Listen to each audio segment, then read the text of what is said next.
Hello नमस्कार दोस्तों, स्वागत है आपका सिविल्स एजुकेशन में। आज का टास्क हम लोगों का है पेपर 3 का क्वेश्चन नंबर 3 करेंगे। ठीक है, ये क्वेश्चन नंबर 3 है। क्वेश्चन नंबर 2 मैंने इसका वीडियो प्रोवाइड नहीं कराया था, मैंने आपको क्वेश्चन दिया था टेलीग्राम पर लिखने को। ये पेपर 3 का क्वेश्चन है। देखिए यहाँ पर निर्धनता के बारे में पूछा गया है। ये टॉपिक ऐसा है कि हर जगह काम करता है। ये आपको ऐसे में काम करेगा, ये आपको इंडियन सोसाइटी में भी काम करेगा। पेपर 3 में तो आता ही है, इकोनॉमी के अंतर्गत आता ही है। तो ये जो महिलाओं के मुद्दे होते हैं ये अपने आप में डायनेमिक नेचर के होते हैं। तो यहाँ पे कोशिश ये रहनी चाहिए कि आप अपने उत्तर की जैसे ही शुरुआत करें तो यहाँ पे जो भी आप उत्तर में आप अपना कंटेंट डालें उसमें रिपोर्ट्स का बहुत ज़्यादा समावेश होना चाहिए। तो आपको इंटरनेट में तमाम इंडेक्सेस मिल जाएंगे, ठीक है, महिलाओं के रिगार्डिंग, डेटा के रिगार्डिंग। कुछ कुछ यहाँ पे मैं मेंशन किया हूँ यहाँ पे मॉडल आंसर में, तो इनको भी आप मेंशन कर देना। ठीक है, क्वेश्चन यहाँ पे पढ़ लीजिए जल्दी से। भारत में महिलाओं पर निर्धनता का बोझ विपरीत लिंग की तुलना में अधिक है। क्वेश्चन ईजी है, समझ में आ रहा है इतनी बात। यहाँ तक क्वेश्चन का मतलब है कि पुरुषों में निर्धनता कम देखी जाती है बजाय महिलाओं के। ठीक है, इस संदर्भ में महिलाओं की निर्धनता के कारण एवं उसके समाधान के लिए उठाए गए कदम बताना है। ठीक है, निर्धनता के कारण भी आपको बताना है और समाधान भी बताना है। तो ये हिस्सा तो आपका मेन बॉडी का हो जाएगा। और जो पहले लिखा है महिलाओं पर निर्धनता का बोझ विपरीत लिंग की तुलना में, तो यहाँ पे कुछ रिपोर्ट्स के माध्यम से आप इसको उत्तर में अपने इंट्रोडक्शन में दे दीजिएगा। जैसे यहाँ पे मैंने इंट्रोडक्शन में एक रिपोर्ट को मेंशन किया है, GGR हम लोग पढ़ते रहते हैं। ये जेंडर गैप रिपोर्ट जो होती है, ये जो ग्लोबल जेंडर गैप रिपोर्ट होती है, यहाँ पे 2021 का डेटा देखिए। यहाँ पे फीमेल की जो इनकम है ये पुरुषों की इनकम का 1/5 है। यानी पुरुषों की इनकम महिलाओं की इनकम से 5 गुना है। या फिर ये कह लीजिए कि महिलाओं की इनकम पुरुषों की इनकम से 5 गुना कम है। तो यहाँ पे अगर इनकम कम रहेगी फीमेल्स की तो परचेजिंग पावर भी बहुत कम रहेगी। ठीक है, तो ये सारे फैक्ट यहीं से निकल आते हैं।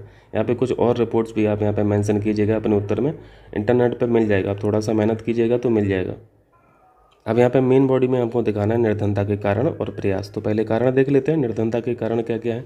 सबसे बड़ी समस्या है अवैतनिक कार्य। अवैतनिक कार्य का मतलब महिलाएं काम तो करती हैं, घरेलू काम करती हैं, लेकिन उसके बदले उनको पैसा थोड़ी ना दिया जाता है, उनको वेतन थोड़ी ना मिलती है। तो मेहनत तो वो बराबर कर रही हैं, इवन पुरुषों से ज़्यादा कर रही हैं, बट लेकिन उनको काम के बदले उनको वेतन नहीं दिया जाता है। दूसरा रीज़न दिखा देंगे आप, महिला श्रम बल भागीदारी में बहुत ज़्यादा कमी है। महिला श्रम बल पार्टिसिपेशन में यहाँ पे बहुत ज़्यादा कमी है और इसके तमाम कारण हैं। जैसे अगर महिला नौकरी करती है तो ये एक तरह से अभी भी सामाजिक इस पर स्वीकृति नहीं मिली है पूरी तरीके से, सामाजिक अस्वीकृति बनी हुई है। सार्वजनिक स्थलों पर महिलाओं के विरुद्ध हिंसा, ये भी डर बना रहता है। और ये समस्या आप ग्रामीण क्षेत्र में भी देखेंगे और शहरी क्षेत्र में भी देखेंगे। ग्रामीण क्षेत्र में तो इवन महिलाओं को बाहर भी नहीं निकलने देते हैं, अभी भी ये देखा जाता है। और अगर शहरों में नौकरी भी कर रही महिलाएं तो फिर ये वाली समस्या आ जाती है कि सार्वजनिक स्तरों पर यहाँ पे महिलाओं के विरुद्ध हिंसा तमाम यहाँ पे देखने को मिलता है। तो ये भी एक मेजर यहाँ पे सीरियस कंसर्न है। यौन शोषण की समस्या है, असुरक्षित कार्य वातावरण की यहाँ पे समस्याएं बनी हुई हैं।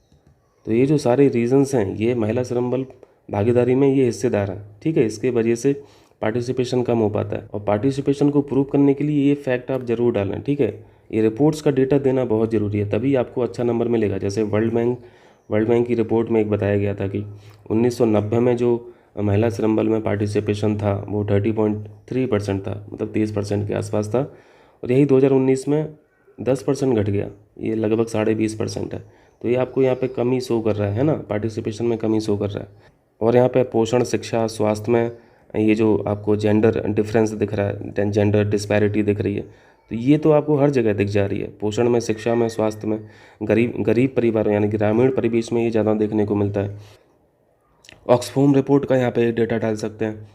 ये तो हम लोग DPSP में भी पढ़ते रहते हैं ना, इंडियन कॉन्स्टिट्यूशन में, कि स्टेट्स को ऐसा प्रावधान करना चाहिए, ऐसा प्रोविज़न करना चाहिए ताकि यहाँ पे समान कार्य के लिए कम से कम समान वेतन दिया जाए।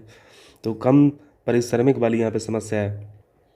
मेल और फीमेल काम एक ही तरीके का कर रहे हैं ना, काम एक ही तरीके का कर रहे हैं, लेकिन उनको वेतन सेम काम के लिए सेम नहीं मिल रहा है, अलग अलग मिल रहा है। तो ये डिस्पैरिटी है। तो ये सारे रीजन्स आप डालेंगे कहाँ पे, ये आप डालेंगे मुख्य भाग में प्रश्न के। ठीक है, प्रयास देख लेते हैं। प्रयास में तो इतना डेटा है आपके पास कि आप 4-5 पन्ने भर देंगे, लेकिन यहाँ पे कुछ यहाँ पे मेन डेटा आप यहाँ पे प्रोवाइड कर देना तो काम बन जाएगा। प्रयास में देखिए, यहाँ पे हम लोगों ने रीजन्स में दिखाया था, कारण में दिखाया था कि पारिश्रमिक की समस्या है, यानी सेम काम के लिए समान पैसा नहीं दिया जाता है। तो इस पर भी काम देखो, कानून तो बना ही है, समान पारिश्रमिक अधिनियम 1976, ये लीगल सॉल्यूशन हो जाएंगे। यहाँ पे ये एक्ट के बारे में जिक्र कर देना। कार्यस्थल पर महिलाओं का यौन उत्पीड़न रोकथाम निषेध और निवारण एक्ट, ये ऑलरेडी बनाई हुआ है और इस पर ठीक ठाक तरीके से काम होता भी है, लेकिन कानून की भी एक सीमा होती है ना। कानून होने के बाद भी ये सब समस्याएं रहती हैं। मातृत्व अवकाश, यहाँ पे मैटरनिटी आप लीव का दिखा सकते हैं कि अगर नौकरी भी करती हैं महिलाएं तो उनको सफिशिएंट यहाँ पे अमाउंट में यहाँ पे लीव प्रोवाइड की जाती हैं। मैटरनिटी लीव अलग मिलती है, चाइल्ड केयर लीव जिसे CCL बोलते हैं, ये भी मिलती हैं, अच्छी खासी मिलती हैं। और इसी में ये आप एक्ट का जिक्र कर देना, मातृत्व लाभ अधिनियम 2017। ये जेंडर डिस्पैरिटी को दूर करने के लिए, लैंगिक असमानता को दूर करने के लिए तमाम यहाँ पे स्कीम्स हैं गवर्नमेंट के द्वारा, कुछ का जिक्र कर देना। Beti Bachao Beti Padhao, one stop centre, Ujjwala योजना, ETC, ठीक है। राष्ट्रीय महिला सशक्तिकरण मिशन, महिलाओं के लिए प्रशिक्षण और रोजगार कार्यक्रम, और भी आप यहाँ पे मेंशन कर देना अपने उत्तर में, ठीक है। इसको स्टेप स्कीम बोलते हैं, इसका भी जिक्र कर देना। बाकी आप लास्ट में फिर कॉन्क्लूड कर देना। कॉन्क्लूड आप कैसे करेंगे ये अच्छी तरीके से आप सीख गए, इस पर ज़्यादा आप डिस्कस करने की ज़रूरत नहीं है, ठीक है। तो ये कंटेंट हो गया कि आपके उत्तर में ये चीज़ें तो रहनी चाहिए, और भी आप इस उत्तर को बेहतर बना सकते हैं। आप सर्च करेंगे तो और भी डेटा आप दे सकते हैं, ठीक है। आप यहाँ पे और भी रिपोर्ट्स का जिक्र कर सकते हो जिससे आपका उत्तर और मजबूत हो। और अगर नहीं भी समय है तो जितना कंटेंट यहाँ पे बताया गया है उसी कंटेंट से ही आप अपना उत्तर की संरचना को बढ़िया से यहाँ पे बना के लिखिए, ठीक है।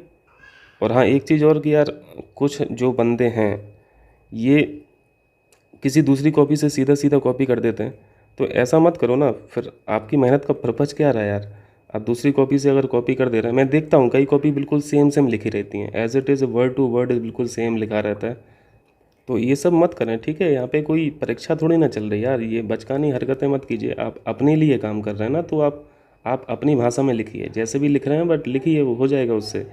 तो ये सब चीज़ें मत कीजिए, ठीक है। आप अपने लिए मेहनत कर रहे हैं, आप अपने सिलेक्शन के लिए काम कर रहे हैं, मेरे लिए नहीं कर रहे हैं। अगर आप मेहनत कर रहे हैं तो सही डायरेक्शन में करें जिसका आपको आउटपुट मिलेगा, ठीक है। चलिए चलते हैं, मिलते हैं फिर नेक्स्ट क्वेश्चन में।